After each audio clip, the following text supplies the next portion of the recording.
Law को discuss कर चुके हैं। तो आज के लेक्चर में हम उसके रिलेटेड एक एग्जांपल को सॉल्व करते हैं। एग्जांपल हमारे पास 12.1 बुक से है और इस एग्जांपल में उसने हमें कहा है कि हमारे पास दो चार्जेस हैं। एक चार्ज हमारे पास Q1 है, दूसरा Q2 है। Q1 चार्ज हमारे पास 100 माइक्रोकूलम का है और Q2 चार्ज हमारे पास 50 माइक्रोकूलम का है। ये दोनों चार्जेस XY प्लेन के अंदर लोकेटेड हैं और इनके लिए जितना भी डिस्टेंस है उसको मीटर में मेजर कर रहा है। तो वो कहता है कि Q2 पर जो फोर्स लग रही है उस फोर्स को हमने मेजर करके बताना है।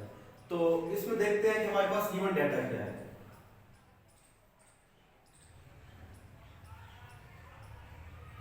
तो गिवन डाटा में हमारे पास दोनों चार्जेस दिए हुए हैं, यानी हमारे पास Q1 दिया हुआ है 100 माइक्रोकूलम और Q2 हमारे पास दिया हुआ है 50 माइक्रोकूलम। और इसके अलावा उसने इन दोनों चार्जेस के पोजीशन वेक्टर हमें बता दिए हैं, यानी R1 और R2। R1 का पोजीशन वेक्टर है जी 3.0 J में और R2 है हमारे पास 4.0 I में। अब अगर हम लोग इनको देखें तो हमारे पास ये फिगर बनेगी कि हमारे पास Q1 और Q2 दो चार्जेस हैं।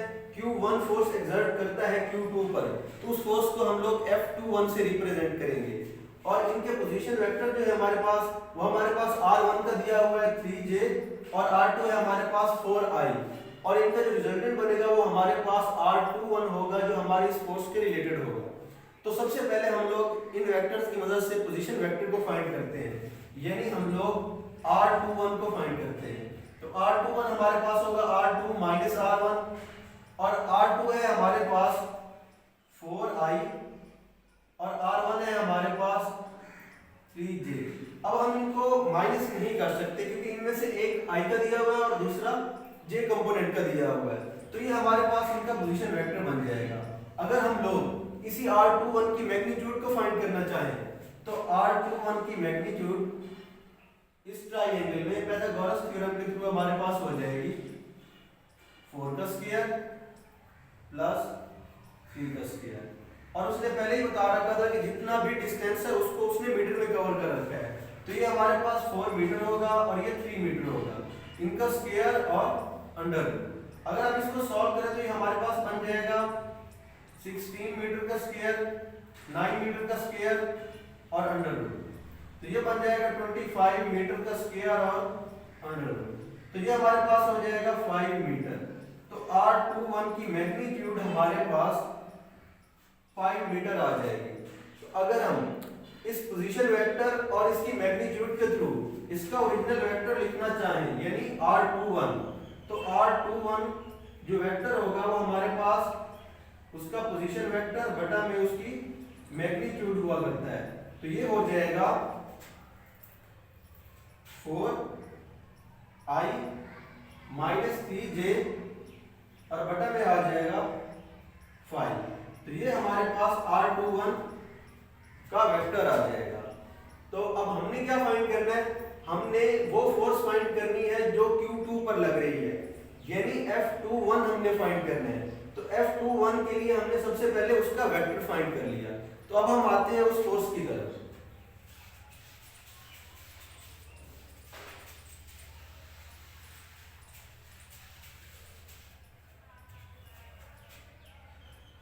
अब फोर्स के लिए हम लोग कॉलम का फार्मूला पढ़ चुके हैं।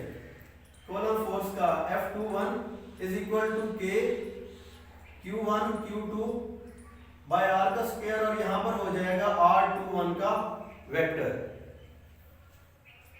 तो अब इस फोर्स की मैग्नीट्यूड के लिए अब हमारे पास K कांस्टेंट है जिसकी वैल्यू हमें नाउन है 9 × 10⁹ न्यूटन मीटर स्क्वायर पर कूलम स्क्वायर।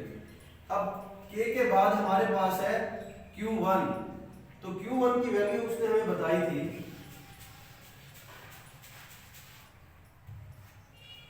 100 माइक्रो, हम लिखा करते हैं 10⁻⁻6 कूलम, और फिर आएगा Q2 जो है 50 माइक्रो यानी 10⁻⁻6 कूलम। तो ये आ गया K Q1 Q2 और बटा में आएगा R का स्क्वायर, और R हमारे पास निकला था, R की मैग्नीट्यूड थी 5 मीटर, तो ये आ जाएगा इसका स्क्वायर और साथ में मल्टीप्लाई होगा हमारे पास R21। R21 जो हमने अभी निकाला है, तो R21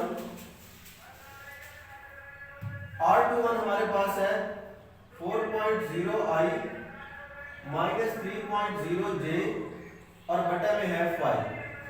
अब इसको हम लोगों ने सिंप्लीफाई कर देते हैं। सिंप्लीफाई करने के लिए हम इनके यूनिट्स को अलग सॉल्व कर लेते हैं और रकम को अलग सॉल्व कर लेते हैं। 9 × 10 raised power 9 × 100 × 10 raised power -6 × 50 × 10 raised power -6 और बटा में आ जाएगा 5 स्क्वायर बन जाएगा। और अब इनके यूनिट्स को सॉल्व कर लेते हैं। तो यूनिट्स बन जाएंगे हमारे पास न्यूटन मीटर का स्क्वायर और ये है बटा कूलम का स्क्वायर और फिर इसके साथ आ जाएगा कूलम और बटा में फिर आ जाएगा मीटर का स्क्वायर। तो मीटर के स्क्वायर से मीटर का स्क्वायर कट जाएगा और ये कूलम का स्क्वायर कूलम के स्क्वायर से कट जाएगा। तो बाकी हमारे पास सिर्फ न्यूटन बचेगा जो हमारे पास फोर्स का एक्चुअल यूनिट हुआ करता है। अब इसके अलावा यहाँ पर मल्टीप्लाई हो जाएगा इसका यूनिट वेक्टर, यानी 4.0i माइनस 3.0j और बटा में आ जाएगा 5। अगर हम लोग इसको सॉल्व करें तो हम ऐसा करते हैं कि 10 raised power को अलग सॉल्व कर लेते हैं, बाकी कंपोनेंट को अलग सॉल्व कर लेते हैं। यानी 9 × 100 × 50 और यहाँ पर आ जाएगा ये 10 raised power 9 और फिर है -6 और फिर है -6 और बटा में आ जाएगा 25। ये वाला हिस्सा वैसे ही आ जाएगा।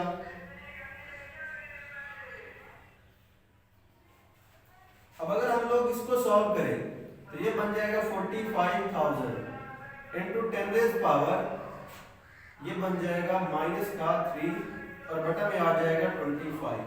अब ये -3 है और यहाँ पर ये पावर बनेगी +3, तो ये वाला हिस्सा इस हिस्से से कट जाएगा और हमारे पास जो बाकी हिस्सा बचेगा वो ये हो जाएगा 45/25 × 4.0i माइनस 3.0j और इसका बटा होगा 5।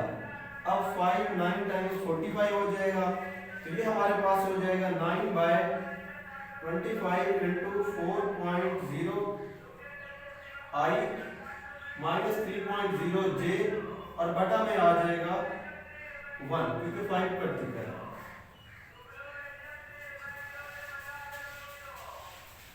अब अगर हम लोग इसको सॉल्व कर लें तो हमारे पास जो फोर्स आएगी F21, तो इनको क्या करेंगे, सिंपली इसको सॉल्व कर ले, पॉइंट में जवाब आ जाएगा। उस पॉइंट को पहले 4 से और फिर 3 से मल्टीप्लाई कर ले तो भी इसका आंसर आ जाएगा। ये ऐसा कर ले कि 9 को पहले 4 से मल्टीप्लाई करें फिर 3 से मल्टीप्लाई करें और इन दोनों को डिवाइड कर देंगे हम लोग 25 पर। तो जब इसे कैलकुलेटर पर सॉल्व करेंगे तो इसका जवाब हमारे पास आएगा 1.44i माइनस 1.08j। तो ये हमारे पास वो फोर्स आ जाएगी, उस फोर्स की मैग्नीट्यूड आ जाएगी जो कि हमारे पास F21 है। तो ये F21 एक्चुअली फोर्स है क्योंकि ये कंपोनेंट्स में दी हुई है। इसकी अगर मैग्नीट्यूड फाइंड करना चाहें तो F21 की मैग्नीट्यूड हमारे पास हो जाएगी 1.44 का स्क्वायर माइनस 1 प्लस 1.08 का स्क्वायर और जब इसको सॉल्व करेंगे तो ये हमारे पास आ जाएगी 1.82 न्यूटन। तो ये उस फोर्स की मैग्नीट्यूड है। अब मैग्नीट्यूड के अलावा चूंकि ये फोर्स थी वेक्टर क्वांटिटी थी तो इसकी मैग्नीट्यूड आ गई और इसके अलावा इसकी डायरेक्शन कंपल्सरी है। तो इसकी डायरेक्शन के लिए इस F21 की डायरेक्शन ऑफ F21 फोर्स, इसके लिए हम लोग tan इनवर्स फाइंड कर लेंगे और वो tan इनवर्स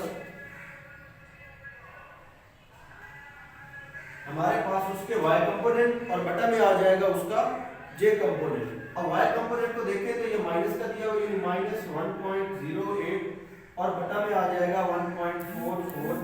अब जब हम लोग इसका tan इनवर्स फाइंड करेंगे तो ये हमारे पास आ जाएगा -30 degree 37 degree with x axis.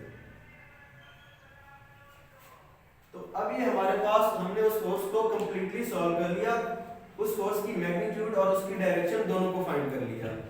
तो अगर हम इसको रिवाइज कर लें तो सबसे पहले उसने हमें दो चार्जेस दिए और एक चार्ज की दूसरे पर जो फोर्स लग रही थी, यानी Q1 की फोर्स जो Q2 पर लग रही थी वो फाइंड करनी थी। तो हमने उन दोनों चार्जेस के पोजीशन वेक्टर को फाइंड किया, यानी R21 को, फिर R21 की मैग्नीट्यूड को फाइंड किया। तो हमने उसका वेक्टर R21 लिखा जो हमारे पास ये बना था।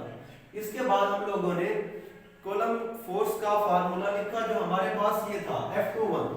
यहाँ पर हमने K की वैल्यू पुट कर दी जो कि कांस्टेंट थी, फिर Q1 की, Q2 की और R की, R स्क्वायर की। यहाँ पर हमने उसका वेक्टर भी लिख दिया। इनको सॉल्व किया, सॉल्व करने के बाद इसका आंसर हमारे पास ये निकला। इसके बाद हमने उस फोर्स की मैग्नीट्यूड को फाइंड किया और उसकी डायरेक्शन को फाइंड किया। तो इस तरह हमारे पास आंसर